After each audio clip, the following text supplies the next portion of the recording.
बैरागी बने तो जग छूटे, सन्यासी बने तो छूटे मन। महाकाल से प्रेम हो जाए, छूटे आत्मा के सब बंधन। चिड़िया की शिव भक्ति और बूढ़ी माँ की कहानी में आप सभी को सुनाने वाला हूँ। चिड़िया और बूढ़ी माता का मंदिर जो कि गुजरात में स्थित है, यह एक सच्ची कहानी है। अगर आप ये कहानी सुन रहे हैं तो पूरा सुनिएगा। इस कथा को आधा-अधूरा छोड़कर जाने की गलती मत कीजिएगा। इस पवित्र कथा को आधा-अधूरा छोड़ने से आपको पाप भी लग सकता है, इसलिए इस कथा को पूरा सुनें। प्रीत करो महादेव से, मत मांगो फलदान। तज कर फल की कामना, करिए भक्ति निष्काम। एक गौरैया पक्षी का जोड़ा एक बड़े से मंदिर के पास स्थित पेड़ पर रहते थे और उस मंदिर में पूजा पाठ सुबह शाम जब भी आरती होती तब वह दोनों चिड़िया उस मंदिर में आते, भगवान शिव की आराधना करते और घंटों घंटों महादेव की भक्ति में लीन रहते थे। इसी भक्ति इतनी भक्ति करते, निराधार भक्ति करते, उन्हें अपने तन मन के अगल-बगल के होशो-हवास का कुछ पता नहीं रहता। उन दोनों पंछियों का रोज का यही नियम था। सुबह शाम जब भी मंदिर में घंटी बजती, आरती होती, तब यह पंछी उस मंदिर में डूब जाते और भगवान शिव की आराधना करने लगते। उसके बाद अपने बच्चों के लिए और अपने लिए चारा पानी का व्यवस्था करती। उन दोनों पंछियों का यही रोज का नियम था और उसी मंदिर के बगल में थोड़ी ही दूर पर एक बूढ़ी माँ का घर था। उस बूढ़ी माँ की कोई संतान नहीं थी। उनके आगे पीछे देख रेख करने वाला उनका कोई नहीं था। वह अकेले अपना जीवन व्यतीत कर रही थी और उस बूढ़ी माँ को पंछियों के प्रति बड़ा ही लगाव था। चिड़ियों को पंछियों को बहुत प्रेम किया करती थी।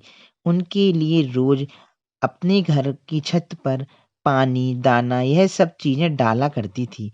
बूढ़ी माँ का यही रोज का काम था और वह दोनों चिड़िया उस बूढ़ी माँ की छत पर आते और आसानी से दाना चुगते, खाते-पीते और उनमें से कुछ अपने बच्चों के लिए अपने साथ ले जाते।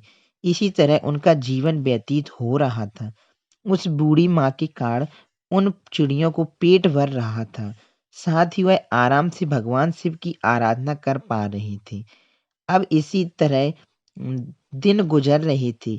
एक दिन की बात है, वह बूढ़ी माँ बीमार हो जाती हैं। वह अपने बिस्तर पर पड़ जाती हैं। उनका बहू-बेटा तो कोई था नहीं, उनका उपचार करता, उनकी दवाई वगैरह लाता। अब बूढ़ी माँ बिना दवा के, बिना सेवा के बिस्तर पर पड़ी रहती। अब वह अपनी छत पर दाना पानी नहीं डाल पा रही थी। अब जब वह गौरैया पक्षी उस बूढ़ी माँ की छत पर दाना चुगने के लिए आती, तो वहाँ दाना पानी नहीं देखते हैं। तो वह सोचते हैं कि बूढ़ी माँ कहाँ चली गई? दाना पानी क्यों नहीं डाल रही हैं?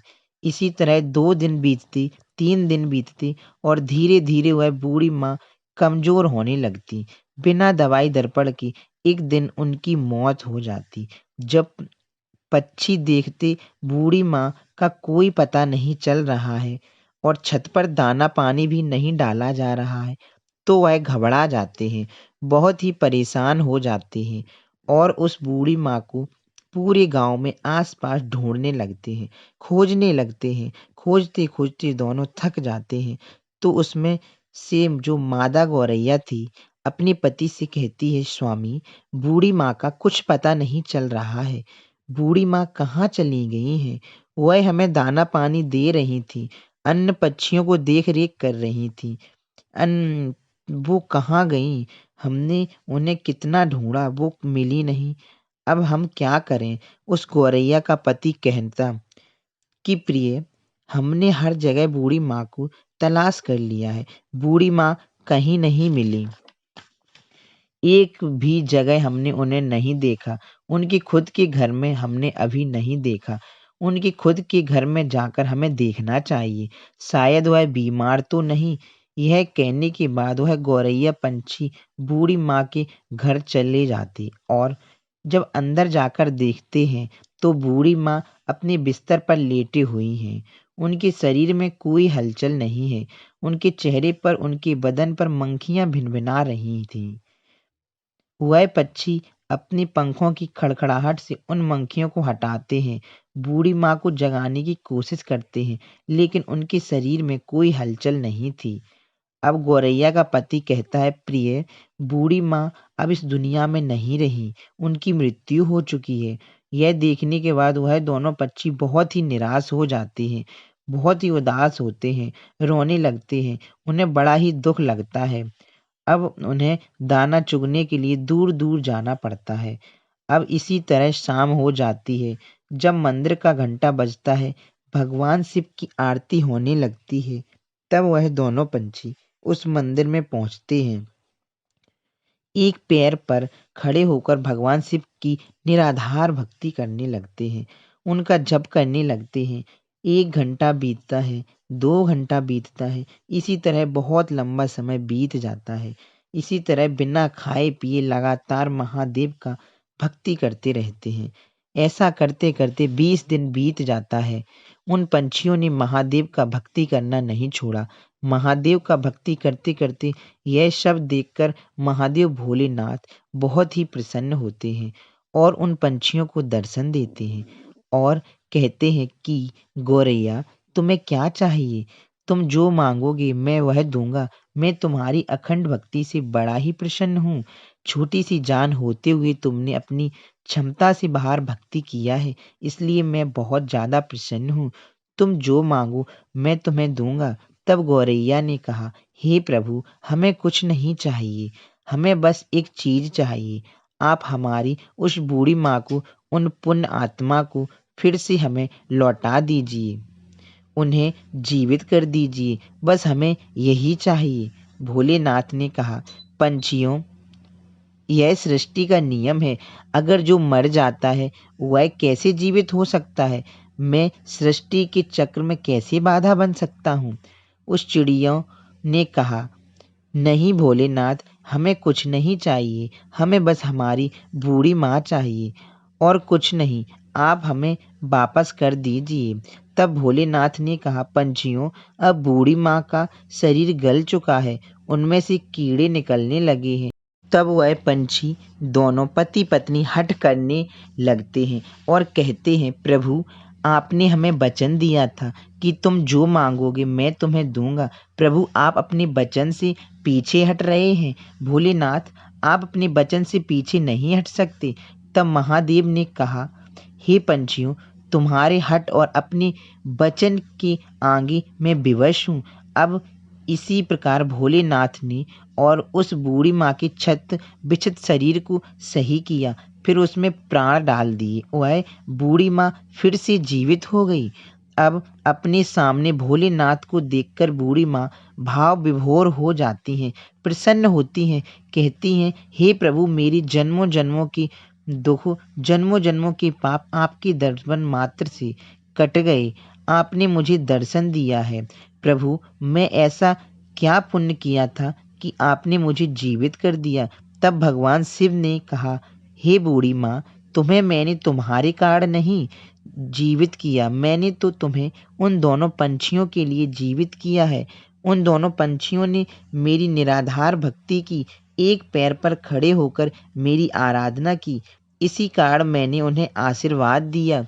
उन्हीं के वजह से तुम आज जीवित हो। इस धरती पर वह पंछी कोई और नहीं जो तुम्हारी छत पर, जो गौरैया पंछी का जोड़ा रोज दाने चुनने आता है, उसी ने ये भक्ति की है। इसी के कारण तुम आज जीवित हो। अब बूढ़ी माँ ने कोटि-कोटि प्रणाम किया और फिर भोलेनाथ वहाँ से अंतर्ध्यान हो गए। फिर वह बूढ़ी माँ फिर से अपने छत पर दाना डालने लगी, पानी रखने लगी और पंछी और गौरैया पंछी का जोड़ा उस माँ के छत पर आते और पानी पीते और दाना चुगते। तब उस बूढ़ी माँ ने उस गौरैया पंछी से कहा, पंछियों, तुमने मुझे जीवन दान दिया है, भगवान भोलेनाथ का आराधना किया है, अपने लिए ना मांगकर मेरे लिए मांगा है। पंछियों, मैं चाहती हूँ तुम मेरे घर पर ही वास करो, मेरे घर पर ही रहो और नेत्र प्रति मेरी आँखों के सामने रहो। अब यह सुनने के बाद उस बूढ़ी माँ का प्रस्ताव वह दोनों पंछी स्वीकार करते हैं और उस बूढ़ी माँ के घर आकर रहने लगते हैं। इसी प्रकार दिन बीतने लगते हैं और उस बूढ़ी माँ का चर्चा गांव-गांव में फैलने लगता है। दूर-दूर तक फैलने लगता है कि एक बूढ़ी माँ है जो मरकर भी जीवित हो गई हैं। उनमें अजीब-सी शक्तियाँ आ गई हैं। अब इसी तरह उस बूढ़ी माँ के पास धीरे-धीरे करके एक-एक लोग जिनको कोई दुःख होता उनके पास आते, अपना कारण बताते हैं। भगवान भोलेनाथ के नाम पर पूजा-पाठ करके उन लोगों को दुःख दूर हो जाया करता है। तब धीरे-धीरे लोग ठीक होने लगे। अब उस बूढ़ी माँ का ख्याति दूर-दूर तक फैलने लगा और उस बूढ़ी माँ के पास दूर-दूर से लोग अपनी बीमारी, अपना दुःख तकलीफ़ों को दूर करने आया करते। अब इसी प्रकार बहुत दिनों बाद बूढ़ी माँ अपने घर में उसी स्थान पर जीवित समाधि ले जाती। आज उसी समाधि स्थल पर उस बूढ़ी माँ का एक भव्य मंदिर है। वह मंदिर गुजरात में स्थित है। चिड़िया वाली बूढ़ी माँ के नाम से वह मंदिर जाना जाता है। उस मंदिर पर आपको गौरैया पंछी का जोड़ा हमेशा देखने को मिलेगा। और दोस्तों, उस मंदिर की बहुत दूर-दूर तक ख्याति है। लोग कहते हैं किसी को कोई भी तकलीफ रहता है, कोई शारीरिक कष्ट, कोई रोग रहता है तो वहाँ जाने पर, भक्ति करने पर, पूजा-पाठ करने पर तकलीफ और रोग ठीक हो जाता है। एक गौरैया पंछी ने उस बूढ़ी माँ को कैसे अपनी अखंड भक्ति से जीवित कर दिया, भोलेनाथ की कृपा से ही। वह बूढ़ी माँ ना जीवित हो गईं, लोक कल्याण करने लगीं। तो दोस्तों, हमें इस कहानी से एक सीख मिलती है कि हमें किसी दूसरे पर निर्भर नहीं रहना चाहिए। जब तक बूढ़ी माँ जीवित थी, वह दोनों पंछी उस बूढ़ी माँ पर आश्रित थे। उनके मरने के बाद वह पंछी तिलमिलाने लगे कि हमें भोजन कहाँ से मिलेगा। अब इसी कारण उन्हें कष्ट होने लगा क्योंकि उन्हें आदत नहीं थी दूर दराज से भोजन खोजने का। उन्हें रखा रखाया भोजन मिल जाया करता था। इसलिए कभी भी कठिन परिस्थितियाँ आने पर हमें अपने आप को तैयार रखना चाहिए। हमें किसी अन्य के भरोसे नहीं रहना चाहिए। आज वो व्यक्ति मेरे लिए कल नहीं रहेगा, तो मैं अपने आप को कैसे सँभालूँगा? ये सोचना चाहिए कि हम अगर भगवान के सच्चे मन से निराधार भक्ति करेंगे, तो हमें उस भगवान का दर्शन ज़रूर होगा। वे हमारे पाप ज़रूर दूर करेंगे, हमारा दुःख अवश्य दूर होगा। बस ज़रूरत है तो मन की सच्ची श्रद्धा की, सच्ची भक्ति की, जो उस गौरैया पंछी ने किया। करता करे न कर सके, शिव करे जो होय, तीन लोक नौ खंड में, महाकाल से बड़ा न कोई। उम्मीद है आप सभी को यह वीडियो अच्छी लगी हो। अगर आप लोग भोले बाबा के सच्चे भक्त हैं तो इस चैनल को सब्सक्राइब करें और वीडियो को लाइक करके कमेंट में हर हर महादेव ज़रूर लिखें।